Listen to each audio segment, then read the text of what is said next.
Hello and welcome to the United Stand. West Ham United 0, Manchester United 0, match reaction. Park the bus at West Ham and get that 1 point you need to secure second place, because you could have got it at home against Watford anyway. Weird game, and I suppose you can't knock pragmatism. We have finished second in the league. David De Gea has won the Golden Glove, but I have to say I am very confused about that result for Manchester United tonight. I think apathy will reign. I'm going to give you my Manchester United player ratings using the scoreboard in a minute, but I think apathy will reign. I think there'll be a lot of Manchester United fans who are just very apathetic to that result. What I wanted to start off with, because I took a few notes in relation to that game, the biggest one I wanted to say was that after the Brighton game, Mata, Martial and Rashford were publicly berated by Jose Mourinho. Whether it was subtle or not, we knew who he was having a go at. I don't see any difference in the Brighton performance to tonight, especially in relation to certain players. You know, Alexis Sanchez put a lot of effort in, but Jesse Lingard, he was no better than Rashford or Martial were the other night. Will Jose come out and have a pop at them? And this is what I said after the Brighton game, so I'm just offering up some consistency here. Mourinho had a go at us, go at those players for the Brighton game, but we'd already lost with different players to Huddersfield, to Newcastle and to West Brom. And tonight was the same as Brighton and West Brom and everybody else. We just didn't lose. Different players, but the same end result. It's not this is what I'm trying to say. It's not the players. It's the coaching. We look clueless. Sanchez played quite well, lots of effort, but he did give the ball away a lot. That's what he does. But when we're on the attack, there's nothing. Nobody's got any idea. We're misplaced passing. There's no courage or confidence in that final third. It's sort of like somebody's got it in the final third and they're looking around going, oh, I don't know, to you, to me. It's like the bloody Chuckle Brothers. The only real chances we had in that game were long shots. There was no carve them open. I tell you what, Man City, Spurs or Tottenham, I've already seen them do it this season, but they would carve that team apart. West Ham were crap, absolutely rubbish. And then in the last 10 minutes, we're taking off attackers to park the bus against West Ham. Did I miss something in that game? Was it that important to get a point? We've got Watford at home on Sunday. We only need 1 point from 6. And we used 3 centre-backs against 1 forward for 80 minutes. It was overkill. There was no intent to go and attack. I don't understand it. Biosphere says we should kick both Woodward and Jose for this. Look, at the end of the day, at the end of the day, we finished second, and we are going to finish second now. And Mourinho's been obsessed by it for months, and he's going to be very happy. And I did say, look, he doesn't care. He doesn't care that fans aren't entertained and they're bored. He was on the touchline laughing. It was like we were playing Real Madrid at the Bernabeu, and we were trying to get a 0-0 draw. It was really weird. I don't understand why. I suppose it's a worry because we could have gone completely different because West Ham are crap and just gone, we're going to beat them 4 or 5-0. That we could have gone and done that, but we didn't do that. We went, we're going to keep it tight at the back, make sure they don't score, and 0-0 will do. Whereas we easily could have just gone and attacked them and won 5-0. What amazed me was that with 10 minutes to go, we've been so poor attacking wise, but we'd only made 1 sub. It just shows you what the mentality and approach of the manager to that game was. It wasn't about winning that game. It was about not losing that game.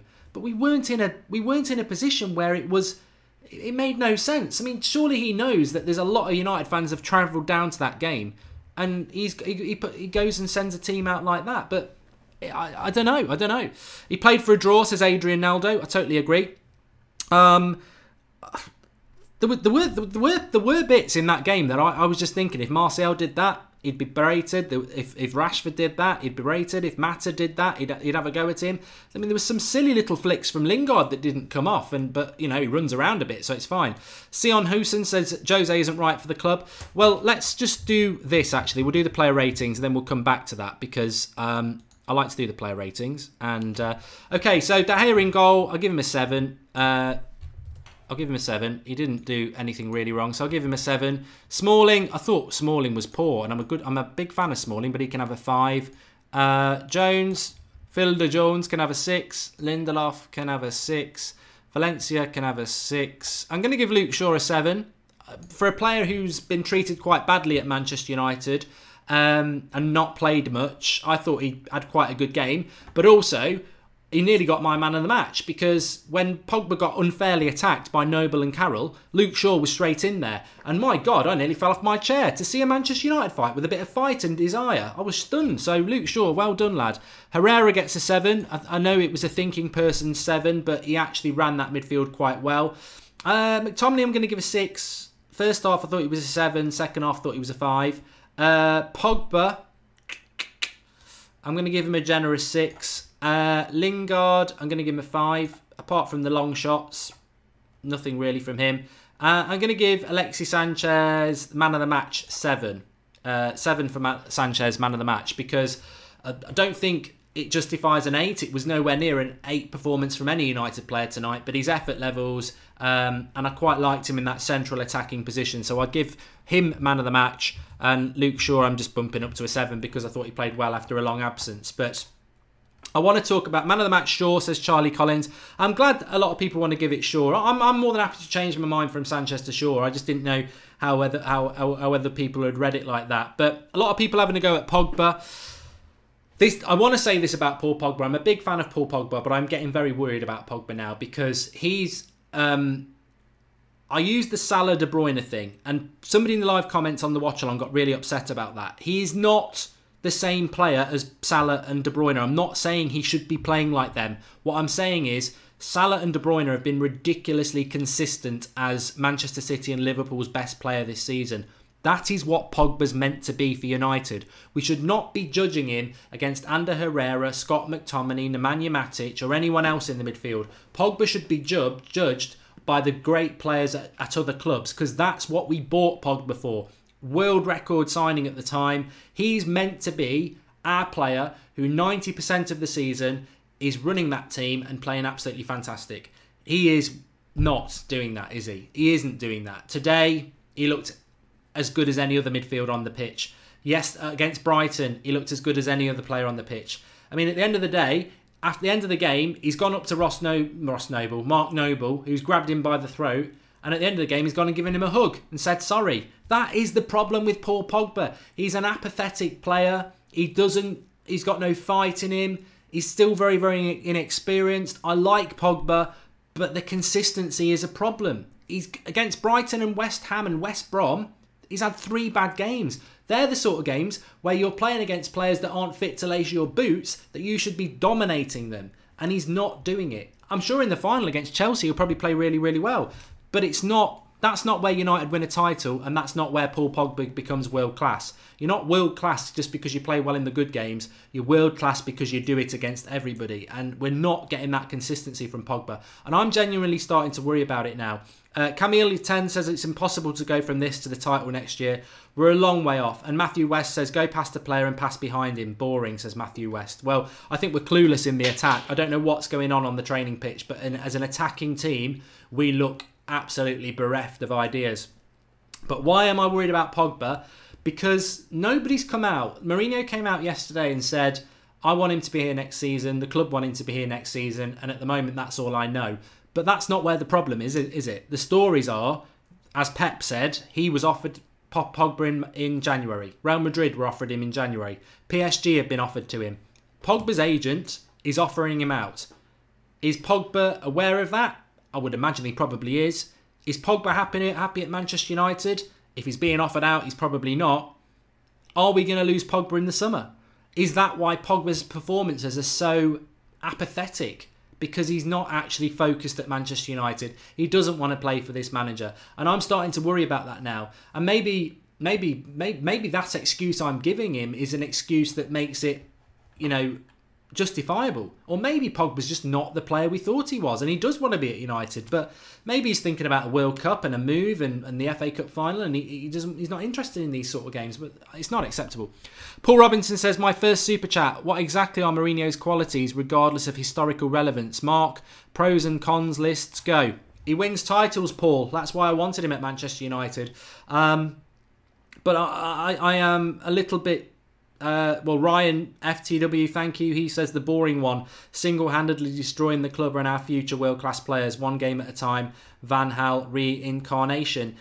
I don't understand what that performance was tonight. I don't, and I think it justifies what I said after the Brighton game, that He unfairly went after Rashford and Martial and Mata, and I don't see any difference tonight. Are you going to go after the attackers again? But he set them up against Brighton with Fellaini, Matic, Darmian as a fullback. There was no attacking intent. And tonight, there's no attacking intent. We're shooting from distance. We're shooting from distance, and we're not creating chances through proper creativity. And then we're playing 3 centre-backs against 1 forward. There was one thing in Mourinho's mind tonight. That was a 0-0 draw. He was happy with a 0-0 draw. But I don't know what his mentality is. It's not... Second place was going to get done. We're not going to get beaten by Watford at home on Sunday. We only needed a point against Watford on Sunday. We could have gone for it tonight and we would have won. But instead we pragmatically play for a draw to secure second place, which no one actually gives a shit about. I'm not bothered about second place. We're so far behind first place, it doesn't matter. And second place will mean shit all if Liverpool win the Champions League. But we go and park the bus against West Ham to grind out a point. And he's all happy on the touchline. And I don't know, I feel like I've missed something. I really do. I feel like I'm going to end this live stream and someone's going to say, Mark, did you not realise if we'd lost that game, we would have got relegated? It's like, I don't understand why we went with those tactics in that game. But it's certainly not rant area, and it's certainly not Mourinho out area for me. It's just very boring. But I don't understand those tactics in a game like that. And it's certainly, when Jose's so mad after the Brighton game, there's no real response from the players tonight that we can go, oh, well, he spent a lot of time on the training ground, he sorted them out. I don't know why I've gone Australian, but you know what I mean? There's nothing to respond in that result that makes you think, yeah, we've improved from Brighton. I didn't see any improvement at all. 1 point from Brighton and West Ham is crap, says Bill. I've added that in. Happy it's almost over, says El Matkin. Well, I am very excited about the Chelsea game, and I'm excited on Sunday because we've secured second place now, so there's no excuse not to play the kids. Play the kids on Sunday now. What's your excuse? We cannot be beaten for second place. So play the kids on Sunday. If I see a team on Sunday that's got Ashley Young in it, Matic in it, Pogba in it, why? Play the bloody kids. We've got second place. It's a gimme. Dane Summer says, I'm jealous Arsenal are getting a new manager. Look, he's got to be given the 3rd year, Jose. He must be given the 3rd year. And Sion Hoosen says, I don't want a manager that bullies certain players. Well, look, the fan cams are going to be very interesting tonight.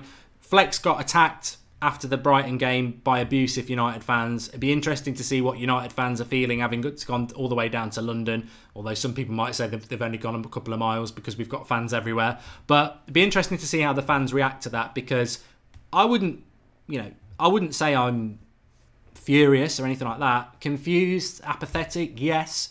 It was a boring game, but I'm looking forward to Sunday, and I'm definitely looking forward to the FA Cup final, and I'm definitely looking forward to seeing what the fan cams have got to say. Anyway, please do drop a like on the video, everybody. Let's see if we can smash 500 likes whilst we're still live. And remember as well, I must just give a shout out. Subscribe to the channel if you're new. We've got Transfer Daily going up on the channel every morning at 7 AM. So don't miss that tomorrow morning at 7 AM as well. Preview for Watford tomorrow at 1 o'clock. Friday Night Live at 8 o'clock. So loads going on on the channel. So do get involved, subscribe, drop a like and get involved. And it makes my Goldbridge versus Mourinho FIFA challenge a little bit better, knowing that he's dropping all these points at the end of the season. I think I can get more points than him, but we'll see. I don't know. I don't know what to say. I like to defend United. I really do. I love to defend United, but we did park the bus today against West Ham, and it answers on a postcard as to why. If you're not watching live, give us your comments below. I'll speak to you all soon. I'm waiting for those. Fan cams will be up soon as well. Watch out for those. Thanks for watching.